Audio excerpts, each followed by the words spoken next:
आज की इस क्लास में डेसिमल की चौथी क्लास और लास्ट क्लास हम करने वाले हैं। आज की इस क्लास के साथ ही हमारा डेसिमल वाला जो चैप्टर है वो समाप्त हो जाएगा। बहुत ही शानदार सवाल इस क्लास में आपसे डिस्कस करूंगा, बने रहिएगा क्लास के लास्ट तक। आइए शुरू करते हैं आज का अपना ये क्लास। देखते हैं क्वेश्चन नंबर 1 आज की क्लास का। देखिए, अभी तक जो हमने सवाल देखे थे वो इस तरह से देखे थे, जैसे हमारे सामने एक संख्या लिखी हुई है 2.75।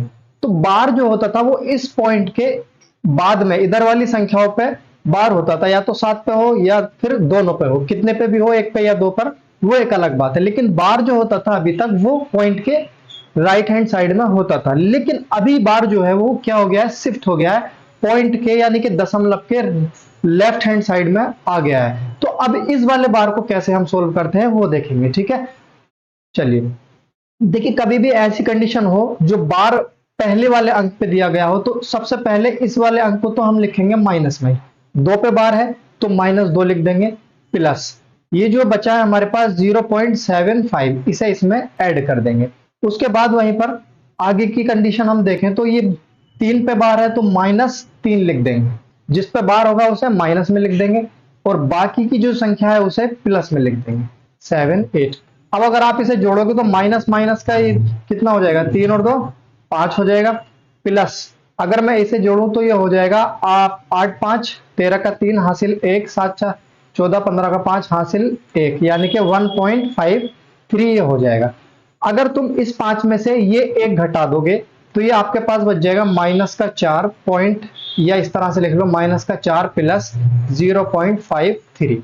क्लियर, 1 घट गया, -4 प्लस 0.53 ये बच गया है। लेकिन अब इसे कैसे हम सोल्व करेंगे, कैसे हल करेंगे, हमें ऑप्शन को देखना पड़ेगा। ऑप्शन के हिसाब से ही हम इसे मैनेज करेंगे। अभी देखो, यहां पर जो है सब पहली वाली संख्याओं पर बार लगा हुआ है, पहली वाली संख्याओं पर क्या है, बार लगा हुआ है। तो इसी कंडीशन में हमें इसे बनाना है।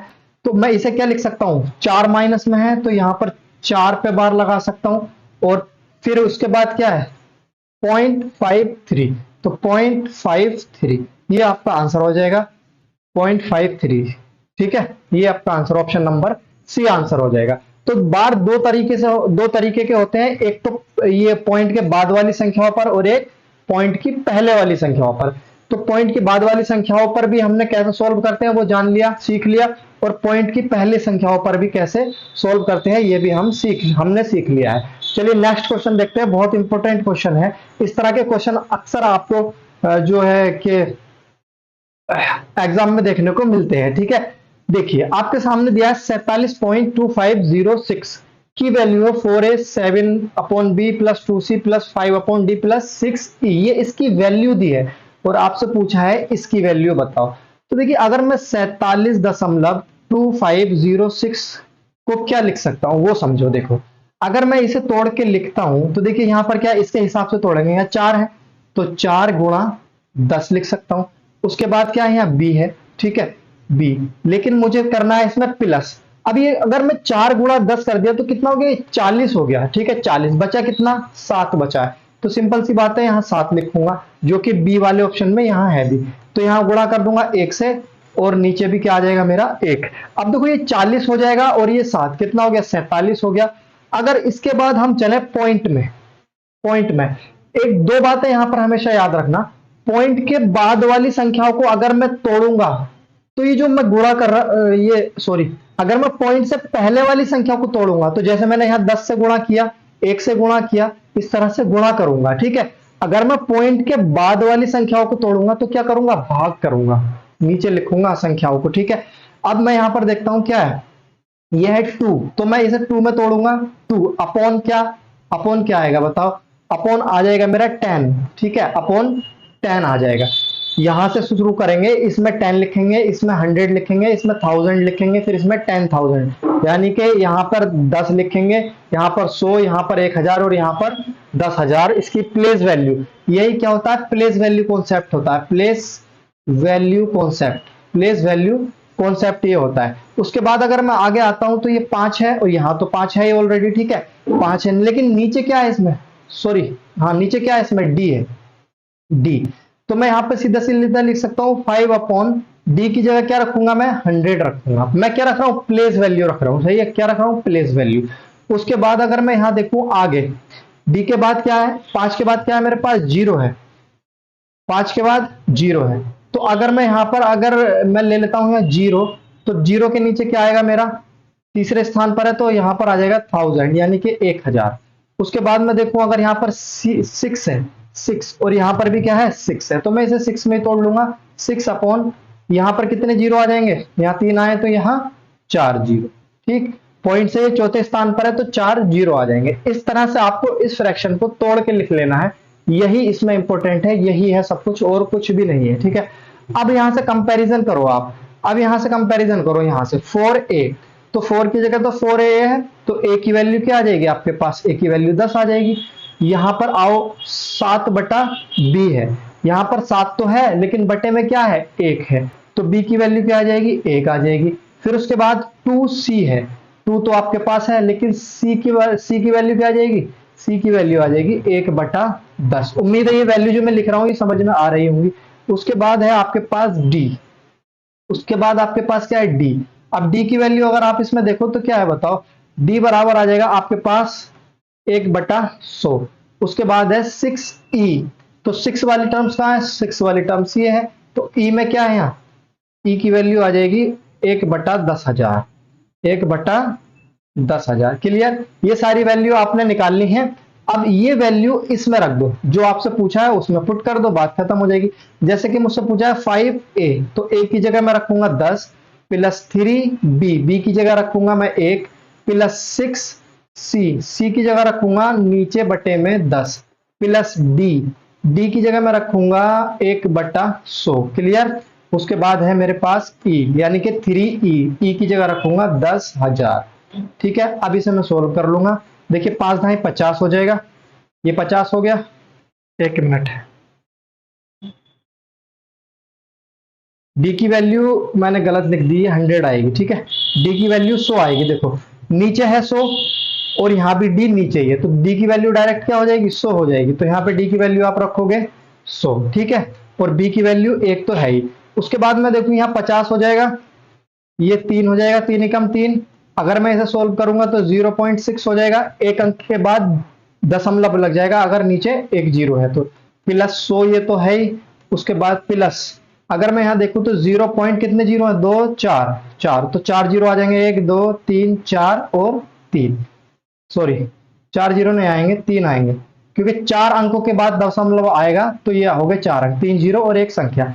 अब यहां पर ऐसे समझो 50 ये हो गया, 100 ये हो गया, कितना हो गया 150, उसके बाद 3 और जोड़ दो इसमें तो ये हो गया 153, 153 दशमलव, ये वाला दशमलव या ये वाला दशमलव, दशमलव दशमलव वालों को जोड़ोगे तो क्या आएगा, जीरो में 6 जुड़ेगा तो 6 आ जाएगा और बीच में डबल जीरो 3, ये आ गया 153.6003, 153.6003, ऑप्शन नंबर सी आपका आंसर हो गया। ठीक है, ये थोड़ा सा तुम्हें लेंथी तो लग रहा होगा, लेकिन इसमें जो स्टेप है वो सारी के सारे आपको समझाने की वजह से आपको ये लेंथी लग रहा होगा, बाकी ये लेंथी होती नहीं है ये सब चीजें, जस्ट कुछ सेकंडों में आप इन सबको टैकल कर सकते हो, लिख सकते हो, काट सकते हो, कुछ भी कर सकते हो। ठीक है, चलिए नेक्स्ट क्वेश्चन देखेंगे, क्वेश्चन नंबर 3 बहुत ही ज्यादा इंपॉर्टेंट क्वेश्चन है, बहुत ज्यादा इंपॉर्टेंट क्वेश्चन है और बहुत बढ़िया, देखिए अच्छे समझिए। यहां पर कुछ मिसिंग है, 810 यहां पर दिया है, n एक धनात्मक पूर्णांक है, पूर्णांक का मतलब समझते हो, पूरी संख्या है, दशमलव में नहीं है n की वैल्यू, तथा इस प्रकार है कि n अपॉन n बटा 810 बराबर है 0.d25 इसी तरह से अनंत तक ये सीरीज जाती है, तथा d केवल एक अंक है, तो n क्या है ये बताना है। चलो देखते हैं, देखिए n बराबर सॉरी n अपॉन ये n बटा 810 मैंने लिखा। उसके बाद यहां पर अगर आप देखो तो d25 का रिपीटेशन हो रहा है, d25 d25 d25। अब जब रिपीटेशन होता है तो आप क्या करते हो, d25 पर बार लगा सकते हो। क्लियर, अब बार तो आपने लगा दिया, ठीक है, बार के बाद आप क्या करोगे, n बटे 810 बराबर, अगर मुझे ये बार हटाना है तो क्या करना पड़ेगा, d25 तो ऐसे ही आ जाएगा नीचे, 1 2 3 बार 9 9 आ जाएगा। क्लियर, अब इसके बाद ये देखो तुम के, देखिए मैं इसे डिवाइड करता हूँ 9 से, 9 एकम 9, 9 एकम 9, 9 एकम 9 नेम 81, 90। ठीक है, 9 नेम 81। अगर मैं इसे 3 से डिवाइड करूं, 3 तिया 9, 3 सत्ते 21 बटे 3 तिया 9। फाइनली जो आपके पास टर्म्स बच गई वो n अपॉन 30 बटे सॉरी बराबर d25 अपॉन 37। अब यहां पर दो स्टेप आप समझो। इस सवाल को मैं दो तरीके से कराऊंगा। एक तरीका तो ये मैंने आपके सामने लिख दिया है, दूसरा तरीका मैं अभी आपको बताऊंगा कैसे होगा। देखिए ये क्या है, n क्या है, एक धनात्मक पूर्णांक है, यानी कि ये वैल्यू इस वैल्यू के बराबर है, ये वैल्यू अगर हम n की वैल्यू को 30 से भाग कर दें तो वो इस वैल्यू के बराबर आएगी ही आएगी। यानी कि सीधा से सिंपल सा आपको यहां एक चीज ये दिखाई दे रही होगी कि n की जो वैल्यू है वो 30 से पूरी पूरी कटेगी। अगर n की वैल्यू 30 से पूरी पूरी नहीं कटेगी तो वो पूर्ण धनात्मक पूर्णांक कहां से आ जाएगा, पूर्णांक तो आएगा ही नहीं, क्योंकि n की वैल्यू 30 से पूरी कटी नहीं रही। जब पूरी पूरी कटेगी तभी क्या आ सकता है, पूर्णांक आ सकता है। तो देख लो कौन सा ऑप्शन 3 से कट रहा है, ये कटता है, नहीं कटता, ये ऑप्शन कट गया, ये भी नहीं कटेगा। 3 दूनी 6, 3 पंजे 15, ऑप्शन नंबर सी तुम्हारा आंसर बिल्कुल सही हो जाएगा, यानी कि 750 आपकी n की वैल्यू यहां हो जाएगी। ठीक है, उम्मीद है ये सवाल समझ में आ गया होगा। ये था तरीका नंबर 1। अब आओ तरीका नंबर 2 की तरफ। क्या है तरीका नंबर 2? देखो ये जो मैंने यहां पर लिखा है ना, 30 बराबर d25 और ये क्या है 37। इसका मतलब क्या है, 37 से आप 25 को भाग करें, d25 को भाग करोगे, 37 से आप d25 को भाग करोगे, ये बोल रहा है। तो जो भी इसका रिजल्ट आएगा, जो भी इसका रिजल्ट आएगा उसको हम देखेंगे क्या है, और ये हमें इसकी वैल्यू पता करनी है, ये वैल्यू है क्या। ठीक है, d की वैल्यू यहां से क्लियर। उसके बाद हम यहां से n की वैल्यू निकाल लेंगे। ठीक है, चलिए अगर हमें इसका कैलकुलेशन पता चल जाए तो 30 से गुणा करके हम n की वैल्यू निकाल लेंगे इसमें पुट करके। चलिए देखिए यहां पर है हमारे पास लास्ट में 5, समझो लास्ट में 5 है और यहां कितना है 7। तो 7 के टेबल में या 7 के पहाड़े में कितनी बार मल्टीप्लाई करने से 5 आ सकता है?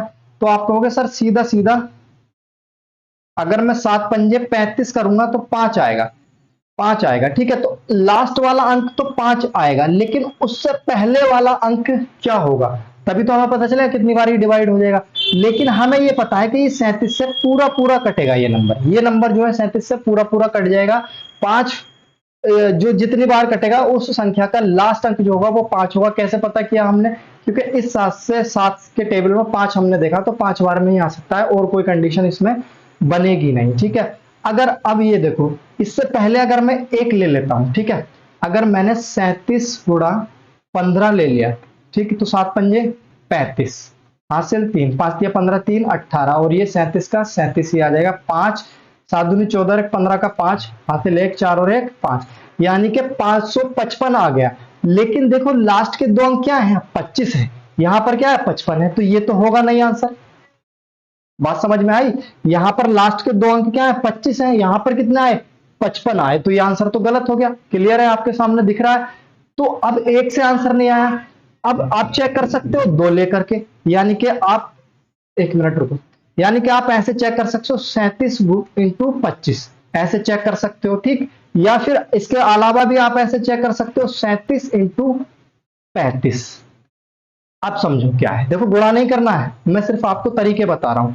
देखो अगर यहां पर आप इसकी गुणा करोगे तो ये तो 1000 से भी ऊपर चला जाएगा, 1000 से भी ऊपर चला जाएगा, जो कि 4 अंकों की संख्या आएगी, 1 2 3 4। इतना लॉजिक तो आपको लगाना पड़ेगा। अगर आप 35 से गुणा करोगे तो 4 अंकों की संख्या आएगी, क्योंकि 1000 से ऊपर चली जाएगी संख्या। इसीलिए मैं ये कहूंगा आपको, आप इसी बात से ये अंदाजा लगा लेंगे कि आपका आंसर जो आएगा वो 25 आएगा, 25 आएगा। अब आप अगर यहां पर 25 आ रहा है, ठीक, देखो अब मैं 37 में 25 की गुणा करके भी दिखा देता हूं एक बार। 37 25 7 पंजे 35 3 5 दिया 15 और 3 18, ठीक है, 7 दूनी 14 हासिल 1 3 दूनी 6 और 1 7, तो 5 12 7 और 1 8 और 1 9। ठीक है, देखो लास्ट के दो अंक क्या है 25 आए कि नहीं आए, लास्ट के दो अंक बिल्कुल 25 आ गए यहां पर, और ये संख्या हमारी बन गई 925, यानी कि डी की वैल्यू आपके सामने क्या आ गई है 925 आ गई। रफ वर्क जितना भी है रफ कर रहा हूं मैं। ठीक है, उम्मीद है आपको ये सब समझ में आ गया होगा कि मैंने ये सब कैसे निकाला है। तो ये डी की वैल्यू क्या आ गई तुम्हारे पास, डी की वैल्यू आ गई 9। क्लियर। अब मेरी बात सुनो, अगर मैंने 37 से इसे डिवाइड किया तो कितना आया मेरे पास, 25 आया है, 25। ठीक, देखो अगर ये संख्या मेरे पास 925 है तो n बराबर मैं लिख सकता हूं 925 गुणा 30 और बटे 37। ये तो मैं लिख सकता हूं यहां पर वैल्यू रख के। उसके बाद में 37 से अगर इसे डिवाइड करूं तो 25 बार में कट जाएगा, और 25 दिया क्या होता है 75, यानी कि 750। 750, ठीक है।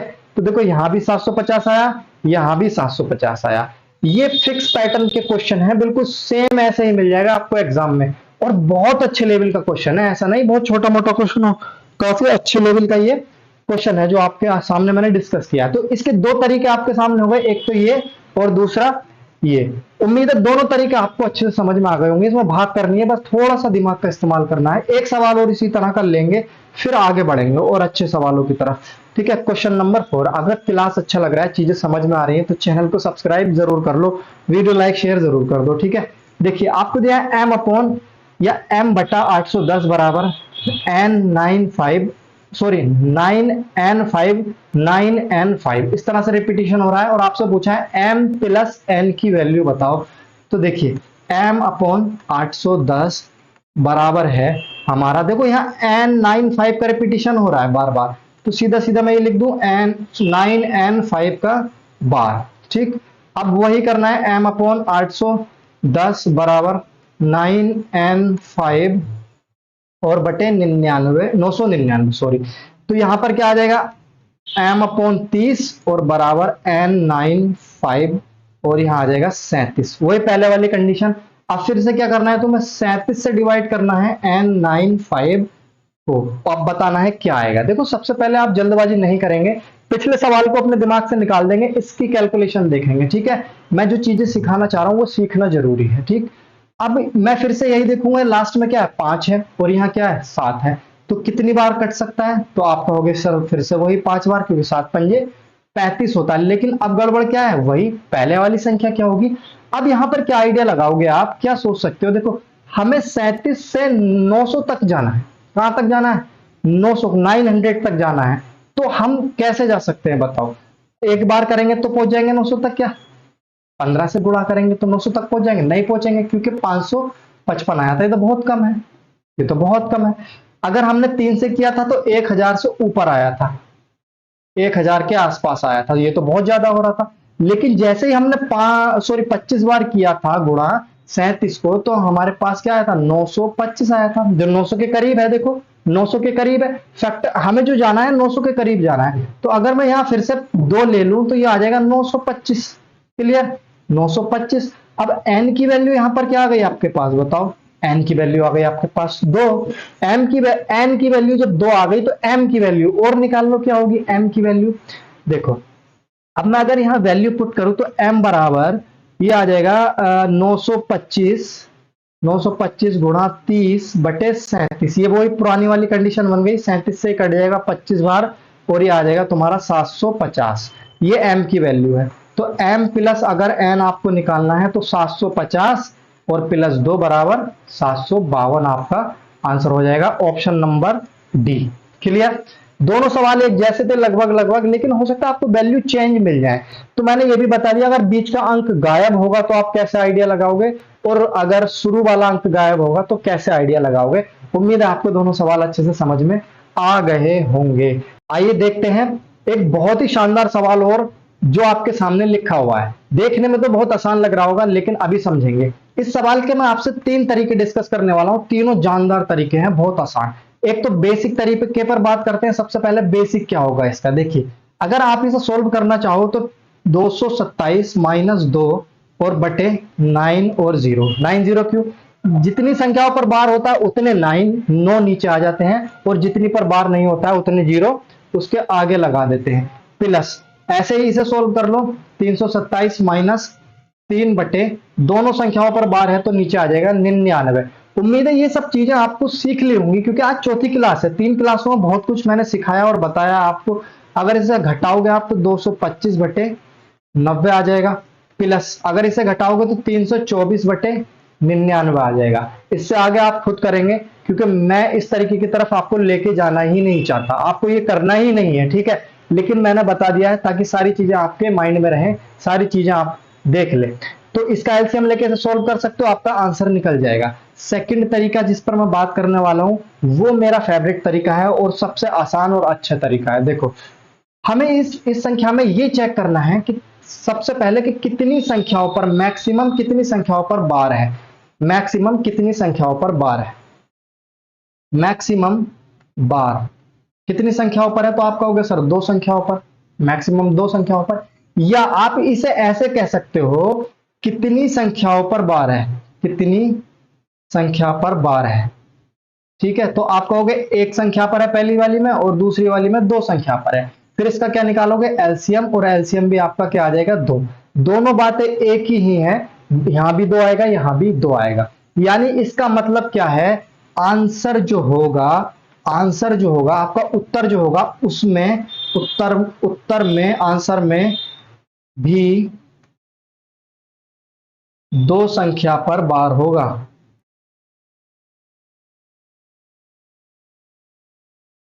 2 संख्या पर बार होगा। लेकिन अभी बात खत्म नहीं हुई, बात अभी आधी हुई है। अभी तो बार होने की बात हुई है, ठीक। अब बार ना होने की बात कर लेते हैं। मैक्सिमम कितनी संख्याओं पर बार नहीं है, मैक्सिमम कितनी संख्या पर बार नहीं है, बार नहीं, समझ लेना आप, शॉर्ट में लिख रहा हूं, वीडियो ज्यादा लंबा हो जाएगा। तो आप देखोगे कि बस यहां पर बार नहीं है एक संख्या पर, तो आप बता दोगे कि कितनी, एक संख्या पर। इसका क्या मतलब है सर, इसका मतलब भी वही है, आंसर में एक संख्या पर, एक संख्या पर बार नहीं होगा, बार नहीं होगा। ये जो मैं आपको लिख के बता रहा हूं, चीजें समझा रहा हूं, बोल के बता रहा हूं, इसलिए टाइम लग रहा है ना। तो आपको सिर्फ इसे देखना है, सिर्फ 2 सेकंड, 2 सेकंड बहुत है इस सवाल का आंसर निकालने के लिए, ठीक है। अब मैंने सवाल कुछ ऐसा रखा है आपके सामने जो मैं इसमें तीसरा तरीका भी अप्लाई कर सकूं। आपको बहुत जगह ऐसा होगा 90+% आपका इस तरीके से आंसर आ जाएगा, लेकिन मैंने सवाल जानबूझ के ऐसा रखा है कि मैं इसमें तीसरा तरीका आपको अप्लाई करके दिखा सकूं। तो देखो, 2 संख्याओं पे बार होगा, एक पे नहीं होगा। आओ देखते हैं, यहां पर तो एक पे भी नहीं है, कट गया। यहां पर 2 संख्याओं पे बार है, एक पे नहीं है, यानी कि यह आंसर हो सकता है। यहां पर दोनों संख्या पर बार है, ये भी कट गया। और यहां पर 2 संख्या पर बार है, एक पे नहीं है, तो ये भी हो सकता है। तो 2 ऑप्शन मैंने काट दिए, 2 ऑप्शन एक जैसे मुझे मिल गए हैं, इसीलिए मैं इसका आंसर यहां इस तरीके से नहीं बता पाता हूं। इसीलिए मैं आप चलता हूं तीसरे तरीके की तरफ, ठीक है। अब देखेंगे तीसरा तरीका मोस्ट इंपोर्टेंट क्या है। जब आप इस तरह से फंसेंगे तो आपको तीसरा तरीका अप्लाई करना पड़ेगा। इसका स्क्रीनशॉट ले लो, मैं इसे रफ कर रहा हूं, ठीक है। उम्मीद है ये दोनों तरीके आपको समझ में आ गए होंगे और आपको करना भी ऐसे ही है, और मैक्सिमम सवालों के आंसर आएंगे। ये सवाल जानबूझकर ऐसा रखा गया है ताकि इसमें आप फंसो, ठीक। अब देखो क्या करना है तुम्हें, सबसे पहले एक टेबल बना लेनी है, एक टेबल बना लेनी है इस तरह से। बन गया टेबल। यहां पर क्या है मेरे पास 2.2, ठीक है, 2.2। मैं 2 संख्याएं लिखूंगा यहां, उसके बाद जो 7 है जिसका रिपीटेशन हो रहा है उसे लिखूंगा 7 7। इसका तो रिपीटेशन हो रहा है, रिपीट हो रही है संख्या, और एक बार और लिखूंगा 7 7, यानी कि 4 बार लिखूंगा, ठीक है। अच्छा, ये जो 2 मैंने लिखा है क्यों, क्योंकि एलसीएम 2 आया है, रिपीटेशन का एलसीएम 2 आया है। यहां भी 2 बार एक्स्ट्रा लिखेंगे, अपनी तरफ से एक्स्ट्रा लिखेंगे, ये आप याद रखोगे तरीके में।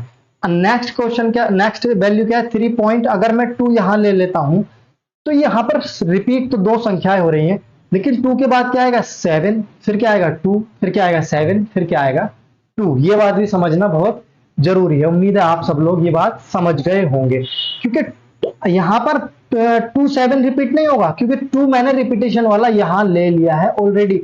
अब कहां से होगा 7 2 7 2, इस तरह से सीरीज आपकी चलेगी। इसे जोड़ दो, इसे जोड़ दो, 7 और 2 9 हो जाएगा, 7 और 7 14 का 4 हासिल लगा 1, 7 और 2 9, 9 और 1 10 का 0 हासिल लगा 1, 7 और 7 14 और 1 15 का 5 हासिल लगा 1, 2 और 2 4 और 1 5, 3 और 2 5, ठीक है, 3 और 2 5। ये तो दशमलव है ही आपके पास, दशमलव की जगह दशमलव।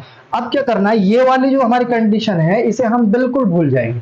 ये सिर्फ हमारे इतने ही काम की थी जितना काम हमने किया है। अब इसके बाद आपके पास बचा क्या, यही तो बचा है, क्या है 5.550। लेकिन सर बार कहाँ आएगा ये बताओ। बार यहाँ आएगा बीच वाले पर, बार यहाँ आएगा बीच वाले पर, बीच में जितनी संख्याएं होंगी उन पर बार आ जाएगा, यानी कि 50 पर बार आ जाएगा। ये आपका आंसर हो जाएगा ऑप्शन नंबर डी। तो उम्मीद है आप सभी को तीनों तरीके अच्छे से समझ में आ गए होंगे।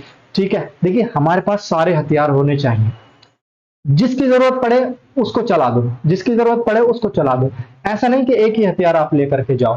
कादरी स्टडी पॉइंट पर आप स्टडी कर रहे हो, और कादरी स्टडी पॉइंट की खास बात यह है, अगर लगातार आप वीडियो देख रहे हो तो आपको सारे तरीके, सारे हथकंडे सिखाए जाते हैं, ट्रिक, बेसिक कॉन्सेप्ट या ऑप्शन से, या आप कैसे उसमें जल्द से जल्द आंसर निकाल सकते हो, सभी चीज आपको सिखाई जाती है।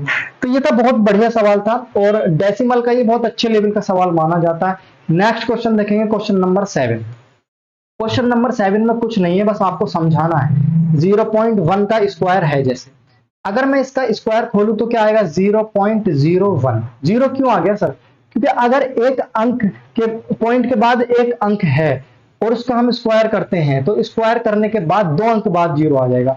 अगर 2 अंक है पॉइंट के बाद और उसका स्क्वायर करते हैं तो पॉइंट के बाद 4 अंक आ जाएंगे। इस तरह से ये सब चलता है। ठीक है, ऊपर क्या है 1, अगर मैं यहां से पॉइंट काटूंगा तो ऊपर क्या आ जाएगा 100 आएगा, 100 ही आएगा ना, 100 आ जाएगा। ठीक है, मैंने पॉइंट काटा 100 आ गया। उसके बाद अगर मैं दूसरी कंडीशन देखूं, यहां पर 1/0.01 का स्क्वायर। ठीक, अगर आप इसका स्क्वायर खोलोगे तो क्या आएगा 0.0001, यानी कि 4 अंक तक आपका ये जाएगा, 4 अंक तक अब ये जाएगा। तो आप यहां का पॉइंट काटोगे तो कितने जीरो बढ़ाओगे, 1 2 3 4, कितने जीरो बढ़ा दिया आपने, 4 जीरो आपने बढ़ा दिए हैं। ठीक है, तो सिंपल इसका ये हो गया। नीचे वाली संख्या तो खत्म है क्योंकि एक एक है और एक की कोई वैल्यू होती नहीं है। अगर आप इसे जोड़ लोगे तो कितना बन जाएगा बताओ, 2 जीरो तो ऐसे आ जाएंगे, +1 +1, ये इसका योग बन गया। ठीक, अब आगे की 2 कंडीशन क्या है, 1/0.5 का स्क्वायर। अब इसे भी ऐसे सोल्व कर लो, अपॉन 0.25। यहां पर जीरो क्यों ना आया सर, क्योंकि यहां पर एक संख्या थी पॉइंट के बाद और हमें लानी थी 2 के बाद पॉइंट लाना था, तो यहाँ 2 ऑलरेडी आ गई। अब ऊपर 2 जीरो लगाओगे आप, लग गए 2 जीरो, 25 चौका 100, यानी कि इसकी वैल्यू आ गई 4। उसके बाद अगर मैं देखूं 1/0.05 का स्क्वायर, ठीक है, बराबर। अब इसे डायरेक्ट लिखना है, आप डायरेक्ट लिखना है क्या 400। क्यों, क्योंकि सर 2 जीरो और बढ़ जाएंगे। अभी 2 संख्याओं के बाद पॉइंट था, अब आ जाएगा 4 के बाद। जब 2 के बाद पॉइंट में 4 आ रहा है तो 4 के बाद कितना आ जाएगा 400 आ जाएगा। ये कितना हो जाएगा आपका 404। और इन सबको जोड़ना ही तो है, बस यही तो पूछा है। अगर अब इन्हें जोड़ दोगे, जोड़ दो, क्या हो गया, अगर आप इसे जोड़ोगे तो क्या आ जाएगा 40501। ठीक है, 10504। ऑप्शन नंबर 1 आपका आंसर हो जाएगा। उम्मीद है आपको ये सवाल भी समझ में आ गया होगा। और इसी सवाल के साथ हमारी आज की क्लास समाप्त होती है, और इस क्लास के साथ हमारा आज का ये डेसिमल वाला जो चैप्टर था वो समाप्त होता है। 4 क्लासें मैंने आपको कराई हैं, और चारों क्लासों में मैंने बहुत अच्छे अच्छे सवाल आपसे डिस्कस किए हैं, बहुत अच्छे लेवल की मैंने आपको सारी चीजें बताई हैं। उम्मीद है आप सभी को ये सेशन पसंद आ रहा होगा, ये बैच अच्छा लग रहा होगा। तो चैनल को सब्सक्राइब कर लो, वीडियो को लाइक शेयर कर दो। चलिए मिलते हैं नेक्स्ट वीडियो में एक नए चैप्टर के साथ, तब तक के लिए जय हिंद।